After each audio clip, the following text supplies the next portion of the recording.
जीवन में हम लोग कोई मनोकामना करते हैं, कोई इच्छा करते हैं, उसे मैनिफेस्ट करने के लिए जो भी हम चाहते हैं उसमें अक्सर विलंब हो जाता है।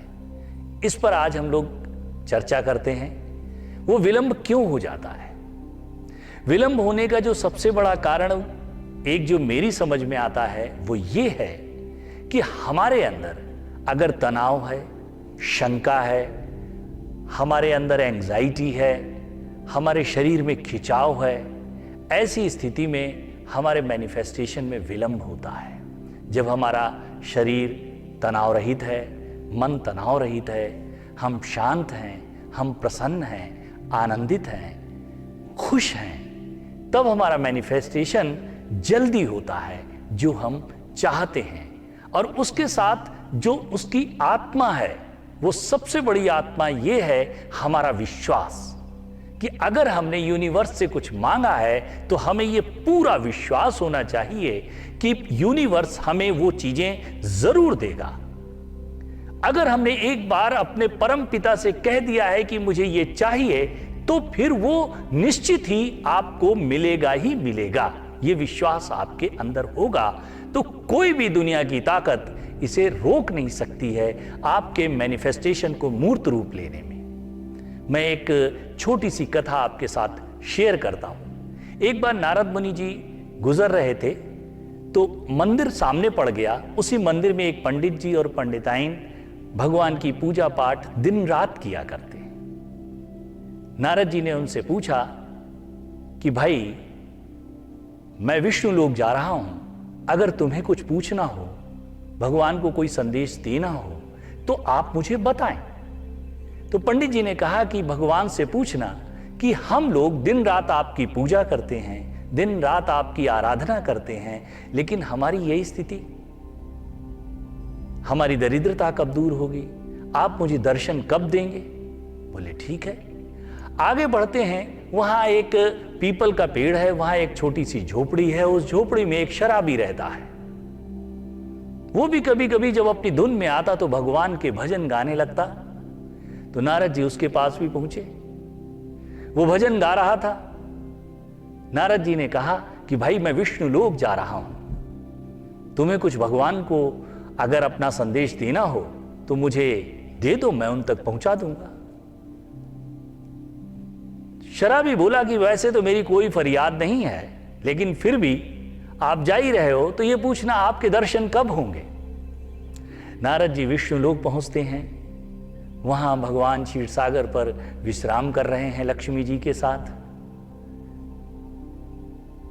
विष्णु भगवान नारद जी से कहते हैं कि मृत्यु लोक के क्या हालचाल है? तो नारद जी कहते हैं, अभी मैं दो लोगों से मिल के आ रहा हूं। एक तो मंदिर में पंडित जी रहते हैं और उनकी पत्नी हैं जो बहुत दरिद्र हैं, दिन रात आपका पूजा पाठ, भजन, कीर्तन सब कुछ करते हैं। और दूसरी ओर एक शराबी है।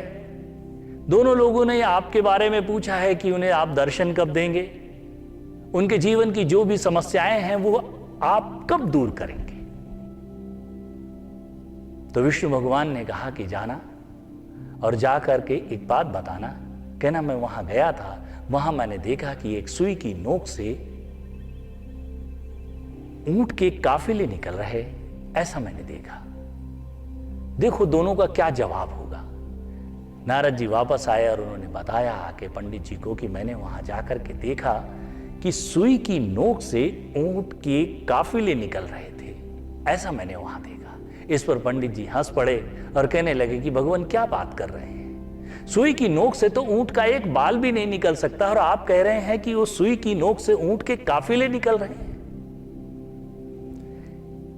यही बात लेकर के जब वो शराबी के पास गए तो शराबी ने कहा कि ऋषिवर, आप ये कैसी छोटी बात कर रहे हैं? हमारा योगेश्वर, हमारा वो अनंत, समग्र ब्रह्मांडों का नियंता,